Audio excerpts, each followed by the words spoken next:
Good morning everyone. This is Praveshika Rai in front of you all and treasure of English welcome to you all. जैसा कि आप सभी लोग जानते हो कि मैं यहाँ पे पर्सनल प्रोनाउन आप सबके सामने पढ़ा रही हूँ और मैंने अपनी जो प्रीवियस वीडियो अभी आपके लिए अपलोड करी थी उसमें मैंने ये बताया कि फर्स्ट पर्सन का जो टैबुलेशन होता है उसे सिंगुलर और प्लूरल के बेस पे आप कैसे यूज करोगे और केस उसमें किस तरह से आप जो है फाइंड आउट करोगे कि कौन सी केस है और कौन सी केस में हम वर्क कर रहे हैं और कौन सी केस को हमें कब फाइंड आउट करना है, इससे रिलेटेड मैंने अपनी प्रीवियस वीडियो आपके लिए अपलोड करी है। और जो ये वीडियो है इसमें मैं ये आपको बताऊंगी कि सेकंड पर्सन का जो टैबुलेशन होता है, सेकंड पर्सन जो होता है उसे आप कैसे जानोगे केस के बेस पे और कैसे जानोगे कि इसमें सिंगुलर और प्लूरल का जो क्राइटेरिया होती है वो क्या होती है। इन सब चीज़ों को आज मैं आप सबके सामने क्लियर करूंगी। Please stay along with me. Okay, so see here first of all मैंने यहाँ बोर्ड पे लिख रखा है table of second person. Table of second person means second person की जो प्रोनाउन होती है उसमें जो क्राइटेरिया होती है वो भी सेम फर्स्ट पर्सन की तरह ही होती है। जैसे कि फर्स्ट पर्सन में मैंने बताया कि सिंगुलर और प्लूरल दो ऐसे बेस होते हैं जिनके थ्रू हम जो है ये जानने की कोशिश करते हैं और जो करेक्ट ग्रामेटिकल टर्म होता है उसे हम जो है बिल्कुल फॉलो कर पाते हैं ये जानने के बाद कि फर्स्ट पर्सन क्या होता है और सेकंड पर्सन क्या होता है और थर्ड पर्सन क्या होता है, सिंगुलर प्रोनाउन क्या होती है, प्लूरल प्रोनाउन क्या होती है, नॉमिनेटिव केस क्या होता है, ऑब्जेक्टिव केस क्या होता है, पॉसेसिव केस क्या होता है, possessive pronoun and possessive adjective में डिफरेंसेस क्या होते हैं। इन सारे क्वेश्चंस का जो आंसर है ना वो आपको ये टैबुलेशन जानने के बाद बिल्कुल वो आंसर आपके पास होगा। Okay, then see over the board. First of all देखो मैंने यहाँ पे लिखा है नंबर मीन्स वही इंग्लिश में पता ही है आपको कि 2 नंबर्स होते हैं, सिंगुलर एंड प्लूरल। पहला क्या होता है सिंगुलर और दूसरा क्या होता है प्लूरल। ओके, तो देन सी हियर सिंगुलर। आप देखिए सेकंड पर्सन की जो प्रोनाउन होती है जो कि सब्जेक्ट का काम करती है और वो सिर्फ और सिर्फ एक प्रोनाउन होती है। सेकंड पर्सन में जो प्रोनाउन होती है वो सिर्फ और सिर्फ कितनी होती है, सिर्फ एक होती है। उसे हम क्या बोलते हैं, यू। और यू सब्जेक्ट का भी काम करता है और यू ऑब्जेक्ट का भी काम करता है। ओके, तो पहली चीज जो मैंने आपको आज बताई वो ये है कि सेकंड पर्सन की प्रोनाउन सिर्फ एक होती है, वो क्या होती है, यू। और यू जो है वो सब्जेक्ट का भी काम करता है और यू ऑब्जेक्ट का भी काम करता है। समझ गए? तो अब देखिए जैसे कि मैंने यहाँ पे लिख रखा है सिंगुलर। देखो जैसे कि आप कह सकते हो कि ये कॉन्ट्रोवर्शियल क्वेश्चन है कि यू सिंगुलर नहीं होता। बहुत से लोग कहते हैं यू सिंगुलर नहीं होता, लेकिन यू सिंगुलर और प्लूरल दोनों का काम करता है। लेकिन इसके साथ होता क्या है, इसके साथ जो है हमेशा आपको प्लूरल हेल्पिंग वर्ब का यूज करना होता है। समझ गए? अब यहाँ पे देख लीजिए, यहाँ पे मैंने लिखा है नॉमिनेटिव केस। नॉमिनेटिव केस आपको मैंने अपनी प्रीवियस वीडियो में बताया था कि नॉमिनेटिव केस का मतलब ये होता है कि किसी भी सब्जेक्ट का मतलब किसी भी सेंटेंस का जो सब्जेक्ट होता है उसकी केस हमेशा क्या होती है, नॉमिनेटिव होती है। ओके, किसी भी सेंटेंस का जो सब्जेक्ट होता है उसकी केस हमेशा क्या होती है, नॉमिनेटिव। ओके, तो दो चीजें अभी तक आपकी क्लियर हुई कि सेकंड पर्सन का जो प्रोनाउन होता है उसमें सिर्फ एक प्रोनाउन वर्क करती है and name of that pronoun is you.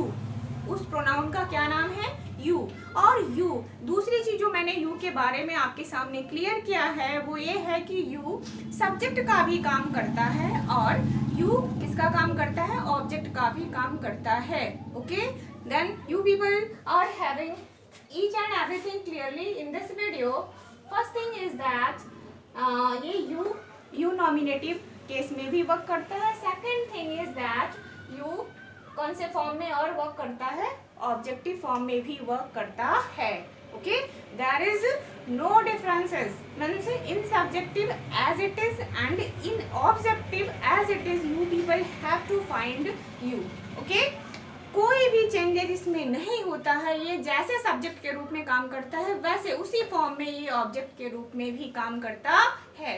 Okay, and third thing जो आपको जानना है वो ये है कि मैंने यहाँ पे लिखा, सबसे पहली बात कि मैंने यहाँ लिखा है नॉमिनेटिव, तो नॉमिनेटिव केस यानी सब्जेक्ट के रूप में भी यू काम करता है, ऑब्जेक्ट के रूप में भी you as it is work करता है। And third thing which you people have to know, this is मैंने यहाँ पे लिख रखा है पॉसेसिव केस। क्या लिखा है मैंने? Possessive case. पॉसेसिव केस में भी जो होता है, इसमें भी मैंने यहाँ पे क्लासिफिकेशन लगा रखा है। ओके, यहाँ भी मैंने क्लासिफिकेशन लगा रखा है। पॉसेसिव केस जो होती है वो 2 टाइप्स की होती है, जैसा कि मैं जब आप सबके सामने अपनी फर्स्ट पर्सन की टैबुलेशन आपको बता रही थी कि फर्स्ट पर्सन की जो प्रोनाउन आई और वी होती है वो किस तरह से वर्क करती है, ये जब मैं आपको बता रही थी तो उसमें मैंने बताया था कि पॉसेसिव केस में भी जो है 2 तरह से क्लासिफिकेशन आप कर सकते हो, और वो क्लासिफिकेशन बहुत ही ज़रूरी है। और ये जो है ग्रामेटिकल डीपनेस को आपके सामने बिल्कुल क्लियर करता है। जो चीज़ अनक्लियर रहती है उसे भी ये आप क्लियर कर पाओगे इसको जानने के बाद। तो देखो, पॉसेसिव केस जो होती है ये 2 टाइप्स की होती है। First one possessive adjective. Possessive adjective जैसे कि अब तक आप जानते रहे हो कि योर जो मैंने लिखा है, हमेशा जनरल वे में लोग कहते हैं, टीचर्स भी कभी कभी कह देते हैं कि ये पॉसेसिव प्रोनाउन है, बट योर पॉसेसिव प्रोनाउन नहीं होता है। ओके, क्योंकि हमेशा योर किसी ना किसी नाउन को क्या करता है, किसी ना किसी नाउन की क्वालिटी को बताता है, किसी ना किसी नाउन की क्वालिटी को बताता है। इसीलिए ये जो है क्या होता है, ये कभी भी पॉसेसिव प्रोनाउन नहीं होता है, ये पॉसेसिव प्रोनाउन नहीं होता है। जैसे कि यहाँ पे, इसीलिए इसको मैंने यहाँ पे क्या लिखा है, पॉसेसिव एडजेक्टिव। क्या लिख रखा है? Possessive adjective. जैसे कि इस एग्जांपल में आप देख सकते हो, यहाँ मैंने लिखा है दिस इज योर बुक। तो बुक को जैसे कि आप फाइंड आउट करोगे ग्रामर से, तो बुक क्या होगी? नाउन हो जाएगी। नाउन हो जाएगी ना बुक, अरे भाई कॉमन नाउन हो जाएगी आपकी book.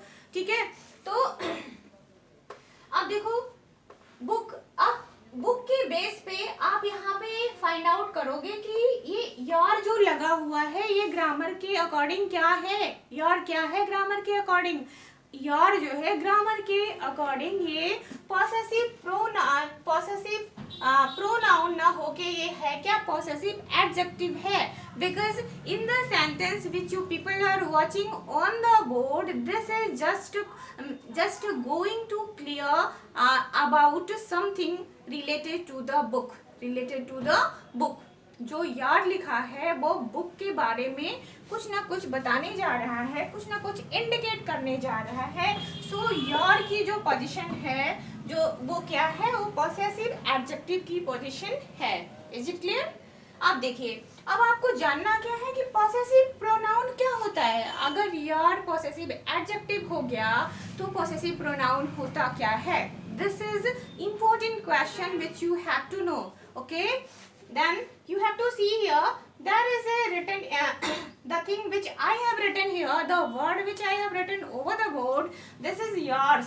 This is yours. Yours means जैसे कि मान लो yours के बाद किसी भी चीज को, किसी भी वर्ड को लिखने की जरूरत नहीं होती है। In the sentence when you people are just getting such type of sentence which I have written already over the whiteboard, this is this book is yours. Okay, this book is yours. After yours I have not written any word. After yours I have written any word? No, मैंने नहीं लिखा कुछ। तो इसका मतलब ये है कि when you people are getting such type of uses means in the end, if you people are getting uses of yours, okay, and after that you people are not getting any word, it means that the position of this word is possessive pronoun.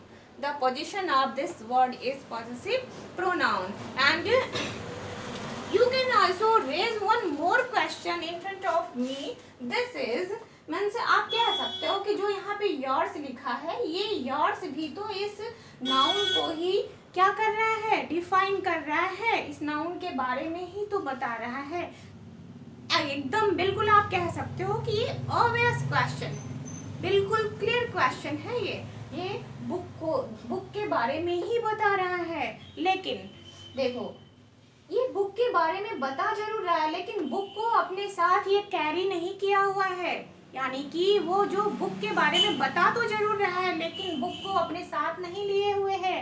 यानी कि yours के बाद book नहीं लिखी हुई है।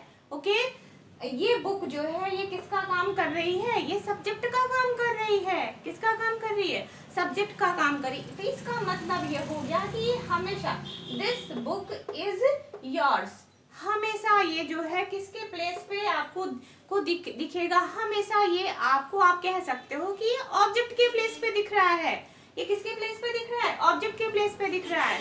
Okay, तो इसकी पोजीशन में और जो नीचे सेंटेंस लिखा है इसकी पोजीशन मींस इस योर की पोजीशन में, और जो ऊपर सेंटेंस पे लिखा हुआ है योर्स, इन दोनों की जो पोजीशन है ना वो दोनों डिफरेंट है। Okay, in this way you have to know that what is position of possessive adjective and what is position of possessive pronoun in the sentences. Okay, देखो, जितने भी कॉम्पिटिटिव एग्जामिनेशंस होते हैं, मैं ऑल ओवर इंडिया की बात कर रही हूँ, उसमें ऐसे क्वेश्चंस आपके सामने हमेशा आपको देखने को मिलते हैं जो कि आपके अनक्लियर कॉन्सेप्ट की वजह से आप कभी भी उसे जो है सही रूप में जो है सॉल्व नहीं कर पाते हो। तो ये छोटी छोटी चीज़ें जो है ना, ये ज़रूर आपको लगेगा कि ये बिल्कुल फर्स्ट स्टेप की चीज़ें हैं, लेकिन हमारा कंफ्यूजन जो होता है ना वो हमेशा ग्राउंड लेवल से होता है, कभी भी हायर लेवल से नहीं होता। तो इसलिए this is very much necessary to you all knowing each and everything clearly related to first term of grammar. Okay, then the thing which I have cleared in front of you all, that was what is position of nominative case, what is position of objective case, what is position of possessive case, and possessive case is also carrying two criteria, and you can say that two type of adjective and pronouns. First one is possessive adjective, second one is possessive pronoun. And one thing more which I have cleared in front of you all today, that was means ये मैंने लिखा है कि table of second person का जो pronoun होता है, सिर्फ एक प्रोनाउन होती है उसमें, वो क्या होता है? यू होता है। और इसकी केस जो होती है वो नॉमिनेटिव और ऑब्जेक्टिव दोनों में सेम होती है। ओके, इसमें कोई भी चेंजेस नहीं होते हैं। अब देख लीजिए, इनका यूज मैं यहाँ पे एग्जाम्पल के थ्रू मैंने लिख रखा है और आपको बता दे रही हूँ कि आप कैसे, मान लो कि आपको आ गया कि आप फाइंड आउट करो, मीन्स सेंटेंसेस दे दिए गए, मैंने बहुत छोटे सेंटेंस लिखे हैं। छोटे सेंटेंस लिखने की सिर्फ एक वजह है कि आपको मुझे क्लियर कॉन्सेप्ट देना है। Okay, I have to give clear concept to you all. Okay, तो then I have written over the board small sentences. You have to see. First sentence is you are laborious. You are laborious. Okay, in this sentence, the subject of the sentence, which I am just going to underline here, this is you. This is you, and you people can see here that what is position of this you? This is pronoun. This is pronoun, and which person pronoun? Second person pronoun. Okay, in the second sentence, this is working means this is subject of the sentence. So what is case? What will be case of this you? This will be in nominative case. This will be in nominative case. And in second question, you have to see here, I care you. I care you. अब यहाँ पे you की position क्या है? ये object का work, object के form में वर्क कर रहा है। किसके फॉर्म में ये वर्क कर रहा है? ऑब्जेक्ट के। On the place of object this one is working, means मैं आपका केयर करता हूँ। Okay, then this is on the position of object means objective case, and this is also pronoun. And third one, जैसे कि मैंने clear ही कर दिया है कि ये जो है yours है, इसलिए ये possessive pronoun होगा। and first one, this one is on the place of possessive adjective. In this way, I wish that you people are watching this channel carefully, and I hope that you all people will like and subscribe this channel. Okay, thank you everyone.